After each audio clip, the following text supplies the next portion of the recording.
Mi seguridad, donde nadie y me pueda señalar, y me perdonaste, me acercaste a tu presencia y me levantaste, y hoy me postro para adorarte. No hay lugar más grande, Señor. No hay lugar, No hay lugar más grande. No hay lugar más alto, Señor. Y más grande. No lo hay, Señor. Que estar a tus pies, Señor. Y que estar a Sí, tus pies. No hay Hoy lugar. Nos postramos delante de ti, más Señor. Alto y más grande que estar a tus pies. Sí, y que estar a tus pies. Y aquí y ahí podemos permanecer, Señor. Postrado, sí, Señor, a tus pies. Y aquí, porque allí se desvanece todo, Señor. Permaneceré a los pies de Cristo. Primera de Corintios 11:27 dice: de manera que cualquiera que comiere este pan o bebiere esta copa del Señor indignamente, será culpado del cuerpo y de la sangre del Señor. Por tanto, examínese cada uno a sí mismo y coma de aquel pan y beba de aquella copa. Porque el que come y bebe de manera indigna, condenación come y bebe para sí, al no discernir el cuerpo del Señor. Por esa razón hay muchos débiles y enfermos entre ustedes y muchos duermen. Pero si nos juzgamos a nosotros mismos, no seremos juzgados. Yo le voy a invitar a que tome estos elementos esta mañana y que pueda meditar ahí en su corazón, que pueda meditar en su vida, que pueda orar delante del Señor, que pueda examinarse, que se pueda juzgar a usted mismo. La Biblia no dice que alguien tenga que juzgarlo a usted, sino que usted mismo debe juzgarse a sí mismo. Y después de juzgarse, después de examinarse, entonces puede participar de estos elementos que son el símbolo del cuerpo y de la sangre de nuestro Señor Jesús el Cristo, entregados en la cruz y en la resurrección. Así que ahí donde se encuentra, yo le invito a que medite por unos momentos, pida perdón al Señor. Padre, te agradecemos, Señor, este momento. Y venimos hoy delante de ti, Señor, reconociendo que somos pecadores, Padre. Reconociendo que solamente a través de la obra de Jesús como el Cristo en la cruz y la resurrección es que podemos tener seguridad, Señor, en nuestra vida. Señor, hoy estamos delante de ti porque solamente tú eres santo, porque solamente tú eres puro, Señor. Solo tú puedes levantar manos limpias delante del Señor. Eres tú el único, Señor, que puede entrar por los atrios, Señor, con manos levantadas y con manos limpias y con un corazón puro. Eres tú, Señor, el único Padre a quien podemos acudir, Señor, y reconocer que somos pecadores. Cada uno de los que estamos acá, Señor, nos reconocemos pecadores. Y aun cuando nos esforcemos, Señor, y lo hacemos, Padre, para no cometer errores en esta vida, al final terminamos cometiéndolos. Y nos damos cuenta, Señor, que la obra de tu Hijo en la cruz fue perfecta. Fue hecha de una sola vez y tiene validez eterna, Señor. Por eso hoy estamos delante de ti reconociendo que somos pecadores, Señor. No estamos exentos, Señor, del pecado. Señor, esta naturaleza nos agobia mientras permanecemos en ella. Te pedimos, oh Dios, que podamos permanecer hasta el fin, Señor, creyendo en la obra de Jesús como el Cristo. Hoy te pedimos misericordia, te pedimos que perdones, Señor, nuestros pecados personales, y que así como te levantaste a limpiar y a lavar los pies de tus discípulos, Señor, antes de ir a la cruz, Señor, de igual manera hoy limpies nuestros pies, porque tu palabra dice que el que está limpio no necesita nada más que limpiarse los pies, porque los pies se manchan, Señor, con el pecado de este mundo. Te pedimos perdón y te pedimos que lave nuestros pies, Señor. Lava nuestros pies esta mañana y perdona nuestros pecados personales, Señor. Todos y cada uno de nosotros somos pecadores y estamos hoy delante de ti reconociendo, Señor, que necesitamos tu gracia, que necesitamos tu misericordia. Perdona el pecado, Señor, de nuestros hijos, de nuestros nietos, de nuestras generaciones. Perdona, Señor, el pecado de cada uno de ellos, donde quiera que se encuentren, Señor. Oramos, Padre, para que les sea revelada la verdad del Evangelio, Señor. Te pedimos, Señor, que puedan ser perdonados esos pecados, que sean perdonados los pecados de cada familia acá representada en la congregación, Señor. Perdónanos porque muchas veces, Señor, hacemos lo que no debemos hacer y lo que debemos hacer no lo hacemos, Señor, y nos volvemos siervos inútiles, Señor del cielo, que ni siquiera terminamos haciendo lo que nos corresponde. Perdónanos, oh Dios. Perdónanos, Padre, por el pecado de esta nación. Perdona este pecado, Señor del cielo. Perdona el pecado de las autoridades que gobiernan esta nación. Padre, ten misericordia de Guatemala, Padre bendito. Y permite, Señor, que el Evangelio sea proclamado en toda esta nación. Hoy venimos delante de ti, Señor, reconociendo nuestro pecado. Porque yo recibí del Señor lo que también les he entregado. Que el Señor Jesús, la misma noche que fue traicionado, tomó el pan y habiendo dado gracias, lo partió y dijo: tomad, comed, esto es mi cuerpo que por vosotros es partido. Haced esto en memoria de mí. Participemos del pan en este momento.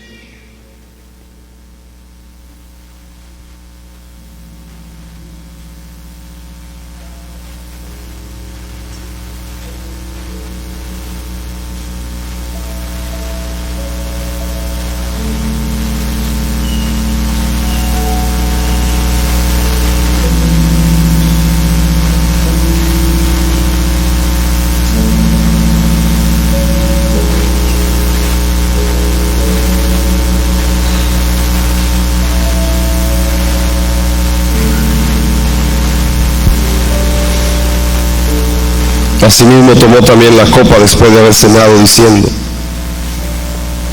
esta copa es el Nuevo Testamento en mi sangre. Haced esto todas las veces que la bebiereis en memoria de mí. Porque todas las veces que comiereis este pan y bebiereis esta copa, la muerte del Señor anunciáis hasta que Él venga. Participemos de la copa del Señor.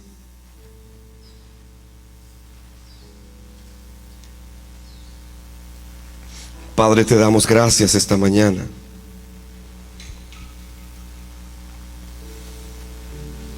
Agradecemos, Señor, el sacrificio redentor de Jesús, el Cristo, en la cruz y la resurrección. Y recibimos, Señor, a través de su sangre el perdón de nuestros pecados. Porque en su sangre fueron limpiados todos nuestros pecados. Hoy recibimos, Señor, la vida de tu Espíritu en nuestro espíritu. Recibimos la sanidad en nuestros cuerpos enfermos. Y recibimos también, Señor, la restauración de nuestra alma. Porque la vida, Señor, está en Cristo. Y hoy recibimos, Señor, esa vida en nosotros. Gracias, Padre, porque nos has dado la victoria en la cruz y en la resurrección. Gracias, Señor, porque hoy podemos recordar esa muerte y esa resurrección y anunciar al mundo que tú vienes, Señor del cielo. Gracias te damos, Señor, en el nombre poderoso de Jesús y Cristo. Amén, Señor, y amén. Que Dios les bendiga esta mañana.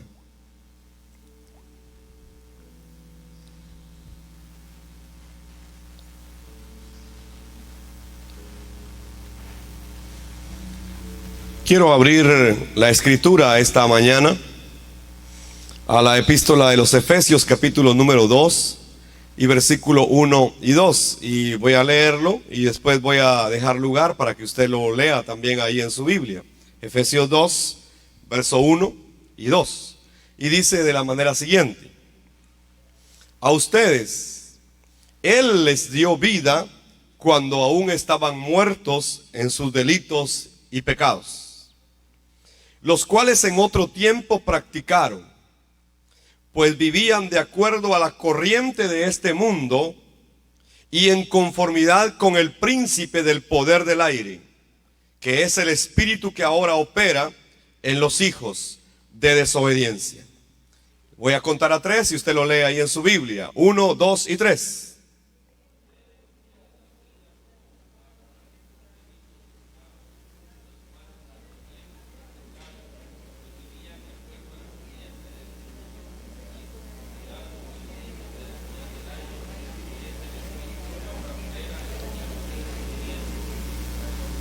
Señor, te agradecemos esta mañana por tu palabra.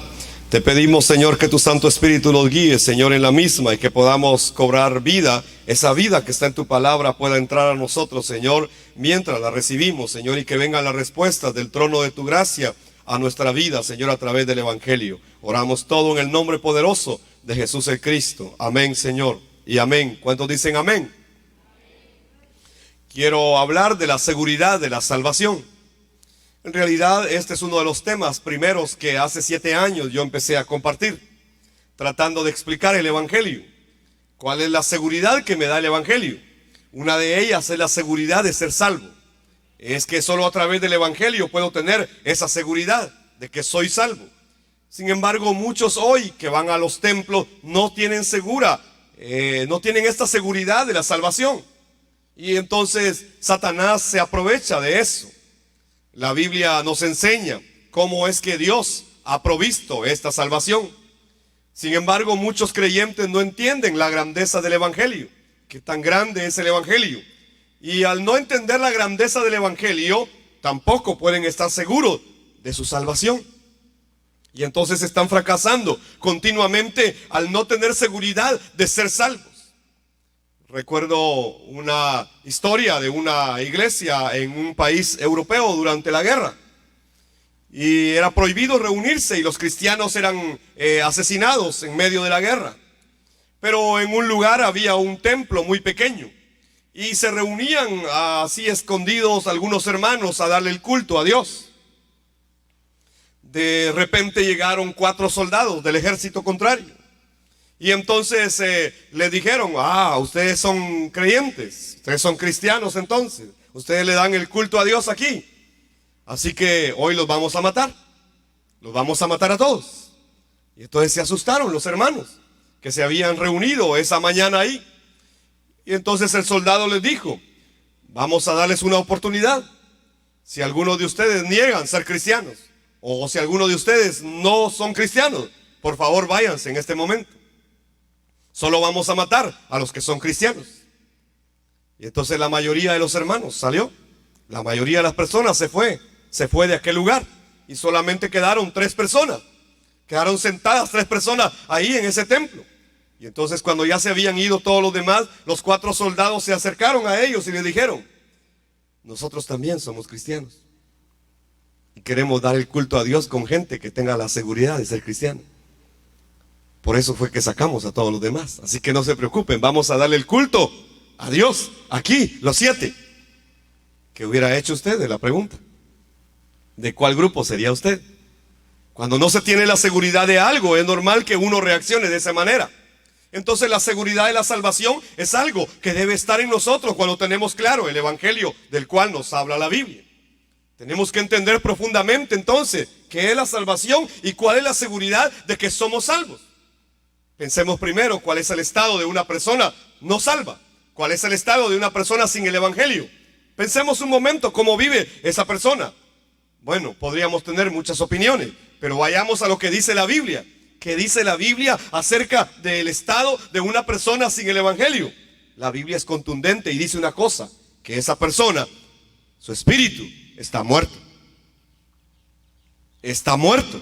Su espíritu está muerto. Esto es lo que la Biblia dice. ¿Pero qué significa esto? Su espíritu está muerto. ¿Pero qué significa esto que la Biblia está diciendo? ¿Qué significa que esta persona está muerta espiritualmente? Primero, significa que no tiene vida, que la vida de Dios no está en esta persona. Entonces no puede cobrar vida porque la vida de Dios no está entrando a su vida. También significa que está separado de Dios, que Dios no está con esta persona. ¿Por qué? Porque su espíritu está muerto. También significa que está bajo la maldición de Satanás. Está bajo la maldición y vive bajo la maldición. Una persona que no tiene el evangelio, este es su estado. Además es controlada por Satanás. Satanás lo controla, Satanás juega con él, Satanás lo lleva de aquí para allá, lo golpea, lo levanta, lo sacude, lo vuelve a levantar, lo vuelve a sacudir, lo tira. Satanás así controla la vida de la gente sin el evangelio. Entonces es alguien que solo sigue las corrientes de este mundo. Ese es el estado de una persona sin el evangelio. Entonces, como no tiene vida de Dios, entonces su espíritu lo gobierna otro espíritu. Alguien más toma decisiones por él. Este es el espíritu de Satanás. Ese es el espíritu del cual Efesios está diciendo que es el espíritu que opera en los hijos de ira, en los hijos de desobediencia. Ese es el espíritu de Satanás. Dice Efesios capítulo 2 y versículo 3. Seguíamos los deseos de nuestra naturaleza humana y hacíamos lo que nuestra naturaleza y nuestros pensamientos nos llevaban a hacer. Éramos por naturaleza objetos de ira como los demás. Es decir, éramos así. Antes, cuando estábamos sin el evangelio, nosotros también éramos así. Espero que su vida haya cambiado con el evangelio. Espero que usted de verdad esté seguro de ser salvo. Mucha gente va a las iglesias, pero no tienen la seguridad de ser salvo. Es más, Satanás se aprovecha y les pone duda en el corazón. Y entonces dice, no, de plano yo no soy salvo, yo no soy tan bueno, yo no soy tan moral, yo no soy tan buen creyente, no me gusta cantar, no me gusta esto, no me gusta lo otro, no tengo aquí, no tengo allá. Y entonces la gente piensa que por todo eso es que es salvo. Y entonces Satanás les hace creer que en realidad no son salvos. ¿Cómo es esto? Es que es interesante cómo Satanás juega con la vida de la gente. Yo no sé si usted alguna vez ha visto cazar a los gatos, pero si no, vea cómo caza un gato. ¿Y cuál es la diferencia entre un león y un gato? ¿Por qué caza el león y por qué caza el gato? ¿Se ha puesto a pensar usted? El león caza, tal vez ha visto un documental, y el león caza y va directamente para matar a su presa y se la come. Mire ahora el gato. ¿Cómo es que el gato caza? El gato no mata. El gato no mata al ratón. El gato juega con el ratón y le pega y lo tira. Y ahí para el pobre ratoncito. Y cuando ya hoy sí me voy, dice, y sale corriendo. Y el gato otra vez lo agarra. ¿Ha visto usted jugar al gato con el ratón? Pues si tiene gatos, mire cómo caza a su gato.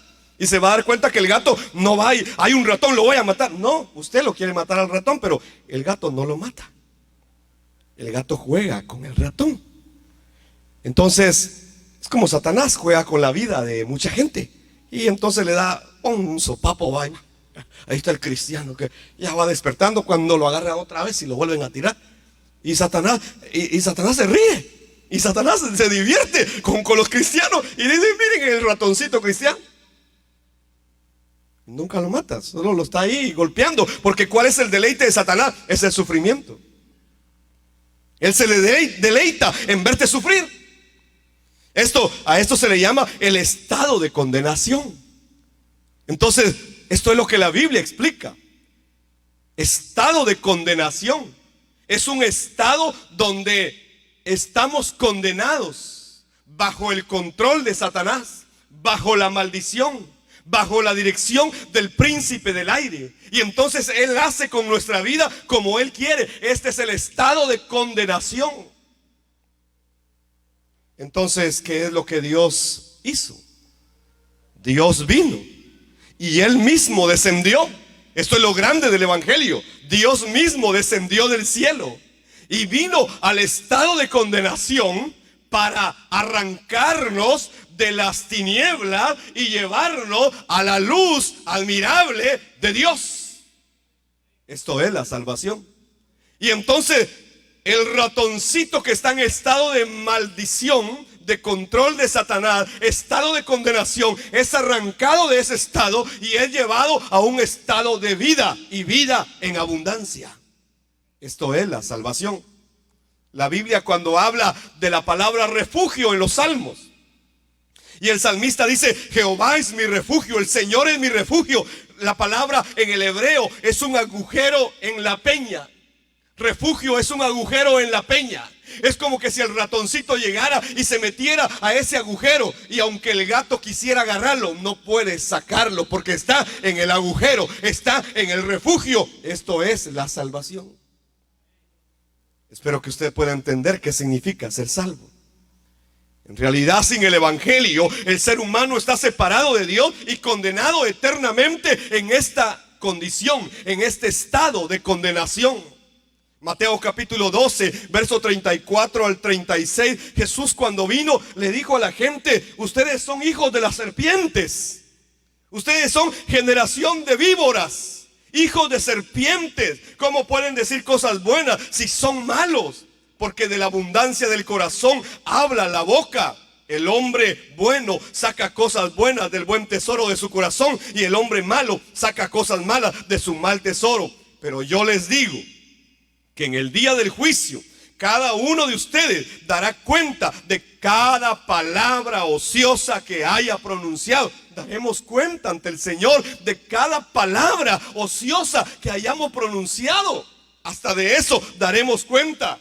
Es que el ser humano separado de Dios en realidad se encuentra en esta condición, condenado, aún con lo que dice, con sus palabras. También tiene el problema mental. La gente tiene problemas mentales. La gente empieza a tener problemas de desviaciones mentales. Por ejemplo, hoy en el mundo usted mira que hay, como se habla de las famosas tendencias o inclinaciones, ¿verdad? Entonces alguien por ahí dijo: yo quiero ser un perro, y se vistió de perro. Y entonces vive en su casa como así gateando, y come así y como un perro. Y él dice: es que yo quiero ser un perro, me siento un perro. Problemas mentales.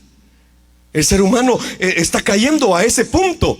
El ser humano se está degradando, y el problema mental lo lleva al problema físico, y el problema físico lo lleva a la muerte. Pero después viene el problema de la muerte. Pero no solamente se queda ahí, sino que viene el problema de sus generaciones. Ese es el problema del ser humano. Es un problema espiritual que no termina en un punto, sino que continúa y se perpetúa. Y una nueva generación se levanta con el mismo problema espiritual. Entonces, ¿será que esa es la voluntad de Dios? Es que sin el evangelio el ser humano queda separado de Dios y está condenado eternamente. Está en un estado de condenación y no puede hacer nada por sí mismo. Incluso después de la muerte hay problemas. Ojalá todo terminara acá y un día se muere uno y ya estuvo todo. Pero no, es que después de la muerte física hay problemas. Se continúa todavía, hay problemas. Jesús habló de esto en Lucas capítulo 16. Y para referirse a esto usó la parábola del hombre rico y Lázaro, el mendigo. Y entonces él narra cómo el mendigo se mantenía a la puerta de la casa del hombre rico pidiendo comida, pidiendo limosna, llagado todo. Pero un día murieron. Y entonces Lázaro es llevado al seno de Abraham, y el rico es llevado a otro lado. Y entonces en Lucas capítulo 16, versículo 27 al 31, dice de esta manera: aquel respondió: Padre, entonces te ruego que envíes a Lázaro a la casa de mi padre, donde tengo 5 hermanos, para que les advierta, a fin de que no vengan ellos también a este lugar de tormento. Pero Abraham le respondió: pero ellos tienen a Moisés y a los profetas, que los escuchen. Y aquel contestó: no lo harán, padre Abraham. Pero si alguien de entre los muertos va a ellos, sí se podrán arrepentir. Si algún muerto se levanta y va a ellos, entonces se van a arrepentir. Abraham le dijo: si no han escuchado a Moisés y a los profetas, tampoco van a oír a alguien que se levante de entre los muertos. Que era lo que Jesús les estaba diciendo. es que aquel que no cree las Escrituras no puede creer en Cristo. El que se iba a levantar de los muertos era Él. Él les estaba diciendo: yo soy el que se va a levantar de los muertos. Así que si no pueden creer lo que dicen las Escrituras hebreas, no van a creer en mí tampoco. No podrán creer que yo me levanté de los muertos. Entonces es que el Antiguo Testamento nos da un mismo mensaje, nos da un solo mensaje, el mensaje de que va a venir un Mesías a resolver el problema que el hombre no puede resolver.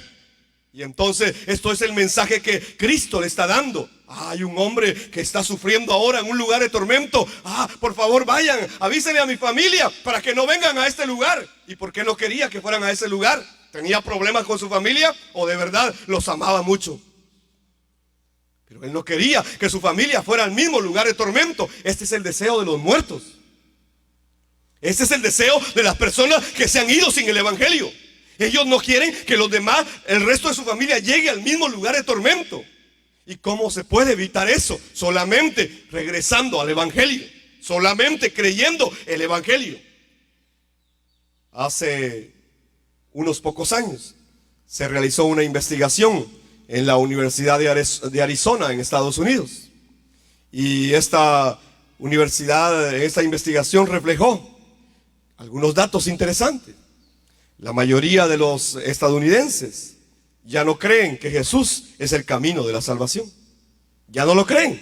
Ellos creen que no, que lo que la Biblia dice no es así. En cambio creen que ser una buena persona es suficiente para estar con Dios. Así lo creen los entrevistados. La gran mayoría dijo: no, Jesús no es el camino. Es que si yo soy buena persona, si yo me porto bien, si hago buenas cosas, entonces yo voy a ir con Dios. Entonces yo voy a estar con Dios. No necesito a Jesús, Él no es el camino. Esto respondieron la mayoría. Esto se hizo con personas que van a la iglesia. Menos de la mitad de los cristianos entrevistados esperan experimentar la salvación eterna. Es decir, no creen en la salvación eterna. Creen que eso es un cuento. Creen que eso alguien lo inventó. Y entonces no creen ellos que van a experimentar eso. La mayoría no cree en la salvación eterna. Ya la gente no cree. Un mayor número de cristianos que dicen profesar la fe en la Biblia creen que las buenas obras los llevarán al cielo. Es que si yo hago buenas obras, entonces voy a ir al cielo. Muchos creen que es acumular obra y obra y obra y obra. Entonces yo les pongo el ladrón en la cruz. Sus obras no eran buenas, pero se fue al cielo. No se trata de acumular buenas obras. Se trata de encontrarnos con Dios. Y solamente podemos encontrarnos con Dios a través del evangelio. El evangelio no es una religión que yo voy a seguir. El evangelio es la buena noticia acerca de Jesús como el Cristo. Esto es el evangelio. No es una religión más que yo pueda seguir. No es una liturgia que yo pueda practicar. No es un estilo de vida que yo pueda tener. No es un conocimiento de teología que pueda adquirir. No, el evangelio es la buena noticia acerca del Hijo de Dios. Esto es el evangelio. Entonces debo creer en el evangelio. Debo aferrarme al evangelio. ¿Y cómo puedo yo encontrarme con Dios entonces? Solamente a través del evangelio, aferrarme al evangelio. Quiere decir que si yo hago una oración de fe, ya estoy con Dios. Tampoco. No se trata de hacer una oración. No se trata de hacer una confesión de fe. No, muchos han hecho la oración de fe y no están con Dios. Su vida no está en la salvación. Entonces tenemos que entender claramente qué es la salvación. Pablo decía: yo prosigo al blanco. Yo prosigo al blanco. Esta palabra prosigo, esta palabra me aferro al blanco, busco el blanco, es la palabra lambanos en griego. Proseguir, mantenerse firmemente. No me quedo. Yo me aferro a esto. Yo prosigo esto. Yo quiero esto. Por eso la Biblia dice: el que persevere hasta el fin, ese será salvo. El que lambanos hasta el fin, ese será salvo. No dice el que hizo la oración de fe ya es salvo. No, el que persevere, el que se mantenga, el que lambanos, el que se agarre, el que se aferre, el que crea hasta el fin, ese será salvo. Espero que ustedes sean salvos. Entonces, de verdad, hoy el mundo no está seguro de la salvación. Los creyentes no están seguros de su salvación. Y yo preguntaría esta mañana: ¿qué tan seguros estamos de la salvación nosotros? En Primera de Juan, capítulo 5, verso 11 al 13 dice: y este es el testimonio que Dios nos ha dado, vida eterna. Dios nos ha dado vida eterna, y esta vida está en su Hijo. ¿Por qué predicamos que Jesús es de Cristo? Porque esta vida está en su Hijo. ¿Y quién es el Hijo de Dios? Cristo. Por eso decimos que Jesús es de Cristo, porque la vida de Dios está en Él. Y dice: el que tiene al Hijo tiene la vida. El que no tiene al Hijo de Dios no tiene la vida. Les he escrito estas cosas a ustedes, los que creen en el nombre del Hijo de Dios, para que sepan que tienen vida eterna. Ustedes que creen en el nombre del Hijo de Dios. ¿Y cuál es el nombre del Hijo de Dios? Es Cristo, Jesús el Cristo. Entonces, si ustedes pueden creer en su nombre, entonces tienen vida eterna. Muchos creen en Jesús, muchos dicen creer en Cristo, otros dicen que creen en Jesucristo, pero de verdad no están seguros de su salvación. Entonces, ¿qué significa ser salvo? Primero es que ya no estoy bajo el dominio de Satanás. Es decir, Satanás ya no me controla en este estado de condenación. El gato ya no me dirige. El gato ya no juega conmigo. ¿Alguien está entendiendo lo que significa ser salvo? Es haber pasado de este estado de condenación a un estado de vida. Quiere decir entonces que yo ya no estoy bajo Satanás. Ya Satanás no me controla. Yo ya no estoy bajo el poder del pecado. Es que Cristo ya resolvió el pecado. Entonces yo ya no estoy bajo condenación. Por eso Romanos 8:1 dice: porque no hay condenación para los que están en Cristo Jesús. Es decir, pasaron de este estado de condenación. Ya no hay condenación para ustedes. Ahora ustedes han pasado de muerte a vida, de las tinieblas a la luz admirable. Esto es la salvación. Este es el estado de salvación. Entonces el pecado ya no es un problema, porque Cristo ya lo resolvió. Ya no estoy separado de Dios tampoco. Entonces, ¿qué significa la salvación? Esto he tratado de explicarlo desde hace 7 años. Y estoy seguro que muchos hasta hoy lo están entendiendo.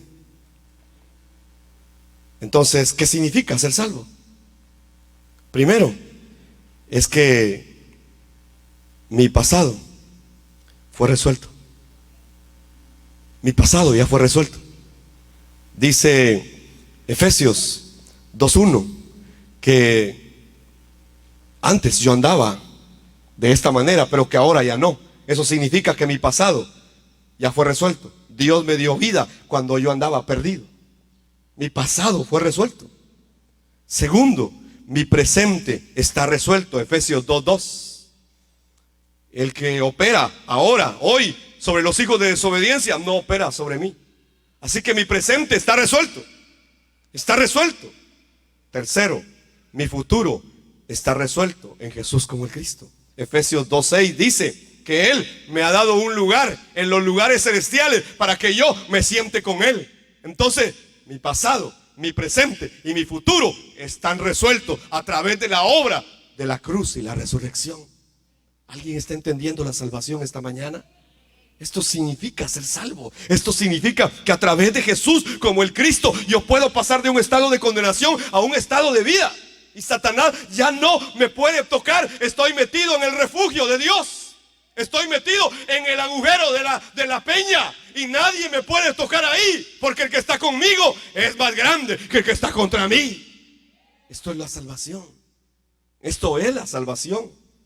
Solo podemos llegar a estar total y absolutamente seguro de la salvación si podemos creer que Jesús es el Cristo, el Hijo de Dios.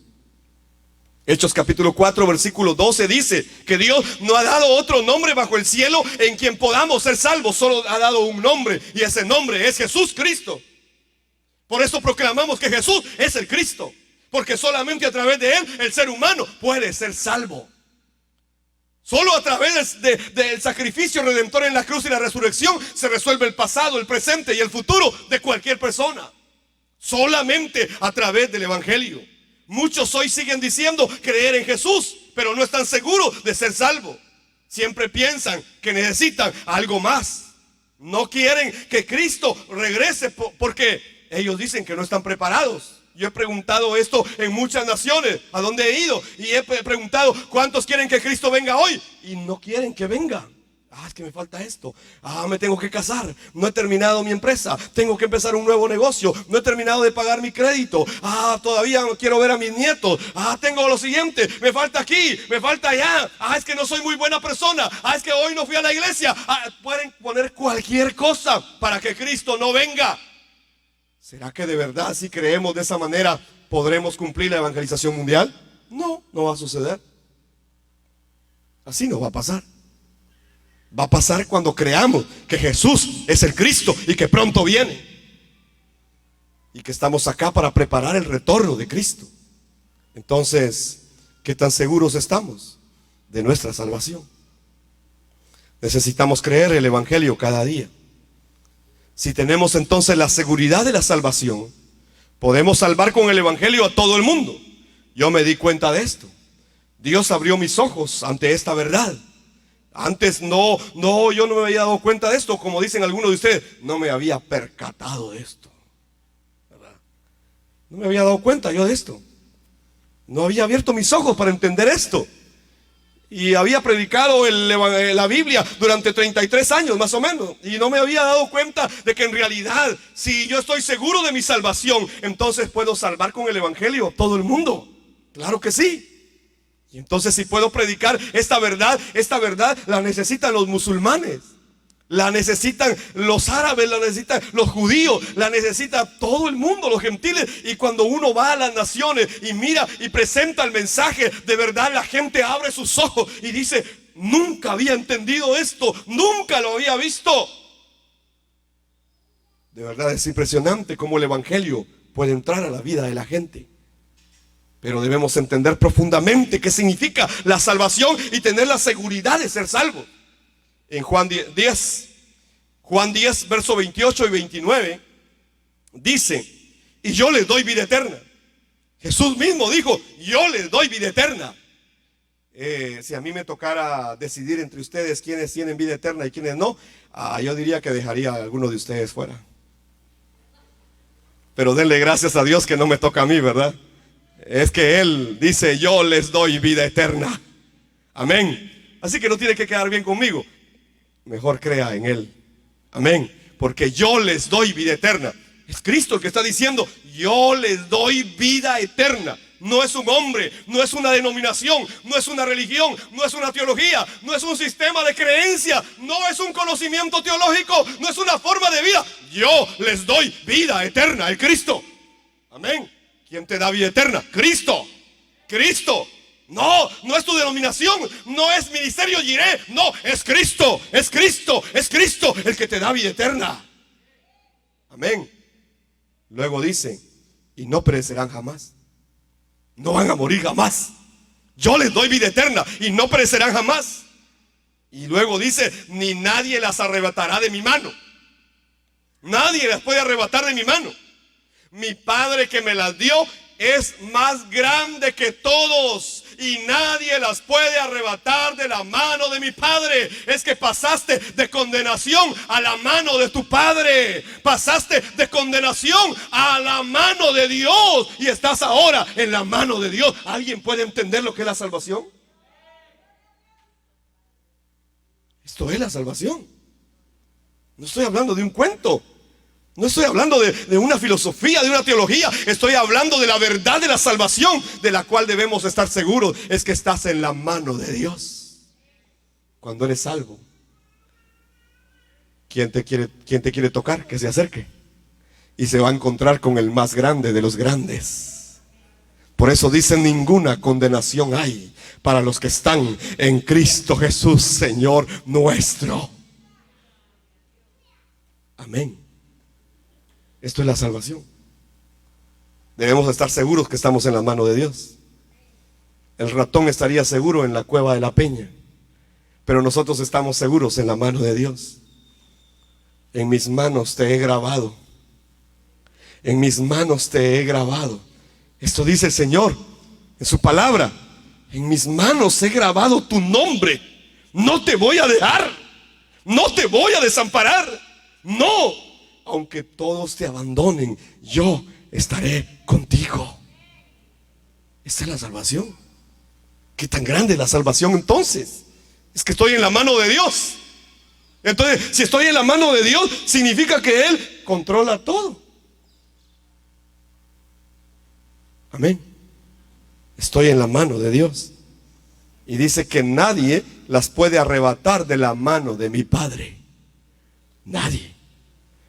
Estamos dentro de la mano de Dios. ¿Ya entendiste y creíste esto?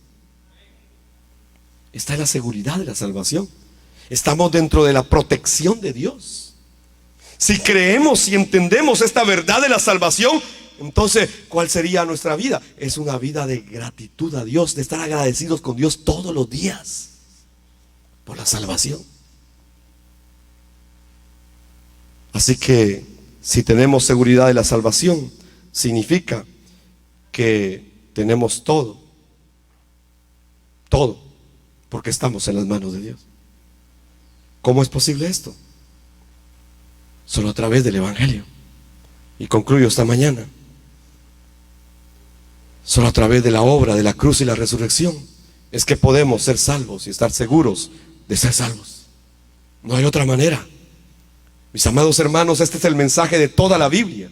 Jesús es el Cristo, es Dios mismo que bajó del cielo para darte vida y vida en abundancia, vida eterna. Él bajó del cielo para darte vida a ti, cara manchada, y a mí, cara manchada. Él nos amó primero. Jesús es el Cristo, el Dios que bajó del cielo. Por eso Abraham le dijo: si no han escuchado a Moisés y a los profetas, si no pueden creer lo que dice el Antiguo Testamento, si no pueden creer lo que dicen las Escrituras, entonces tampoco se van a convencer si alguien se levanta de entre los muertos. Si no creen lo que dicen las Escrituras, tampoco creerán en mí, está diciendo él. Así que si podemos creer lo que la Biblia dice, podremos creer que Jesús es el Cristo, el que se levantó de entre los muertos. Es nuestra seguridad de salvación, el verdadero Rey, sacerdote y profeta para nuestra vida. Jesús es el Cristo. Vamos a orar. Padre, te doy gracias por tu palabra. Oro, Señor, para que tus hijos puedan estar seguros de la salvación. Qué tan grande es estar en tu mano, Señor. ¿Cómo es eso? Padre, estamos en tus manos. Tú nos tomaste en tus manos y nadie nos puede arrebatar de tus manos. ¿Cómo es esto, Señor? ¿Cómo podemos entender esto?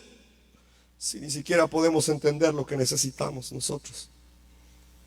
El Evangelio es muy grande, Señor. Te agradecemos por la obra de Jesús como el Cristo en la cruz y la resurrección, porque solamente a través de esa obra hemos podido tener salvación. Señor, gracias. Gracias por lo que nos has entregado a través de Jesús como el Cristo. Gracias, Señor, por ese evangelio que nos has revelado. Gracias, Señor, porque podemos hoy estar seguros de que tú nos has dado salvación. Gracias, Padre. Bendice la vida de tu pueblo, Señor, y confirma el evangelio en cada uno de ellos, Padre, cada día. En el nombre poderoso de Jesús el Cristo oro todo, Señor. Amén y amén. ¿Cuántos creen que Jesús es el Cristo? Amén. Que Dios te bendiga. Te esperamos el próximo domingo.